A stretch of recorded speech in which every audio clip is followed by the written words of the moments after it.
مولاي صل وسلم دائما ابدا على حبيبك خير الخلق كلهم۔ سامعین اکرام، آج کا موضوع کیا انسان کی رہنمائی کر سکتا ہے؟ جی ہاں، دیکھیں، انسان کا چونکہ براہ راست رابطہ ہو نہیں سکتا اللہ تعالیٰ کی ذات سے، جبکہ ہماری منزل جو ہے وہ اللہ تعالیٰ کی ذات ہے، جبکہ ہمیں اللہ کے راستے پر چلنا ہے۔ اللہ تعالیٰ اور انسان کا ڈائریکٹ کنیکشن ہو نہیں سکتا تھا جب تک پیغمبر بیچ میں واسطہ نہ بنے۔ پیغمبر کیا ہے؟ پیغمبر انسان ہے، اور انسان ایک واسطہ ہے، یعنی اللہ کے اور انسان کے درمیان واسطہ ذریعہ انسان ہے۔ سامعین کرام، انسان وہ مقبول انسان، پیغمبر یا نبی، وہ اللہ سے ہدایات لے کے، وہ دیکھیں، اصل میں بات یہ ہے کہ انسان کو اللہ تعالیٰ چن لیتا ہے مخلوق کی ہدایت کے لیے۔ تو یہ پھر اللہ تعالیٰ کی مرضی ہے کہ کس انسان کو چنتا ہے۔ تمام انبیاء کرام جو ہیں وہ چنیدہ ہیں، اس میں یعنی نبی بننے میں انسان کی ذاتی کوشش کا کوئی دخل نہیں ہے، یہ اللہ تعالیٰ کا چناؤ ہے کہ جسے چاہے وہ چن لے مخلوق کی ہدایت کے لیے۔ لیکن آج کا جو میرا موضوع ہے وہ یہ ہے کہ آیا ہم خدا سے براہ راست کنیکشن لگا سکتے ہیں؟ بالکل نہیں، ہو نہیں سکتا، بالکل ہی نہیں ہو سکتا۔ اس کے بارے میں آپ سوچیں نہیں۔ آپ نے اگر اللہ تک پہنچنا ہے تو ذریعہ تلاش کرنا ہوگا۔ ذریعہ جو ہے پیغمبر ہے اور نبی ہیں اور اللہ تعالیٰ کے نیک بندے ہیں۔ دیکھیں، انبیاء کرام سے صحابہ کرام نے براہ راست، یعنی نبی صلی اللہ علیہ وسلم سے صحابہ کرام نے براہ راست فیض لیا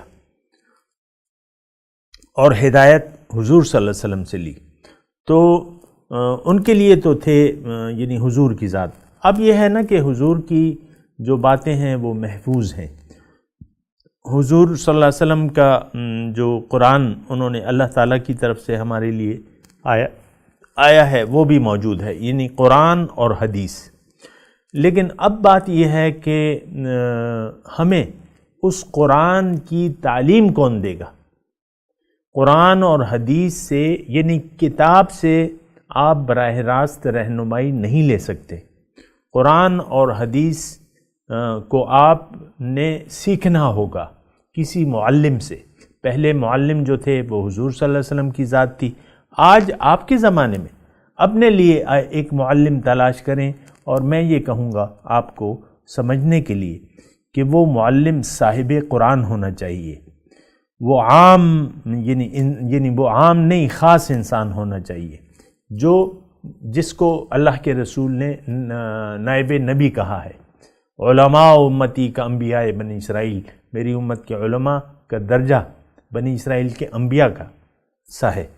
تو علماء حق یعنی جو اللہ کے رسول کے نائب کہلانے کے مستحق ہیں، کسی نائب رسول کو تلاش کر کے اس سے آپ کو قرآن اور حدیث کی رہنمائی لینی ہوگی، نہ صرف قولی رہنمائی بلکہ عملی رہنمائی، کیونکہ وہ شخص جو ہے، وہ نائب نبی، وہ نائب رسول، آپ کو ایک عملی طور پہ بھی، کیونکہ وہ اللہ کا ایک دوست ہوگا، اللہ کا ایک دوست ہوگا، اور اس کا دل جو ہے قلوبہم مصابیح الہدی، اس کا دل جو ہے وہ ہدایت کا ایک چراغ ہوگا، اس کا دل جو ہے عرش الہی ہوگا۔